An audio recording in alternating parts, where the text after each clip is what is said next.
আজকে এসেছি আপনাদের কাছে একটা নতুন ব্লগ নিয়ে, এবং সেই ব্লগটা এই ছোট্ট ছোট ভাইদেরকে নিয়ে।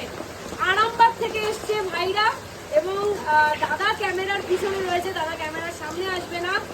এই বাচ্চাগুলোর জন্য দাদা করে দিলেন আমাদের এই রুটির মেশিন।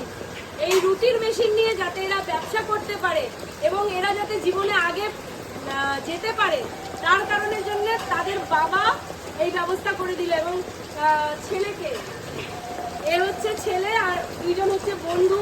এই দাদাও সঙ্গে থাকবে। আরামবাগে উপবাস কিচেন অ্যান্ড ক্যাটারিংয়ের মেশিন এখন আরামবাগে। এত সুন্দর সুন্দর রুটি এখন আরামবাগে বসে আপনারা সবাই পেতে পারবেন। তোমাদের হাতে তুলে দিলাম জোরে হাততালি। তাহলে উপবাস কিচেন অ্যান্ড ক্যাটারিংয়ের রুটি কোথায় যাচ্ছে? আরামবাগে। পারবে তো? হ্যাঁ। আরামবাগ পুরো ফাটিয়ে দাও। নমস্কার, এখানেই ব্লগটা শেষ করছি। ছোট ছোট ভাইদেরকে অবশ্যই সাপোর্ট করবেন, এবং এবার থেকে মানে আমাদের ওপেনিং এর পর থেকে আরামবাগে লুচি, রুটি, পরোটা চিন্তার দিন শেষ। ভাইদের কাছ থেকে পেয়ে যাবে। ভাইদেরকে অবশ্যই সাপোর্ট করুন।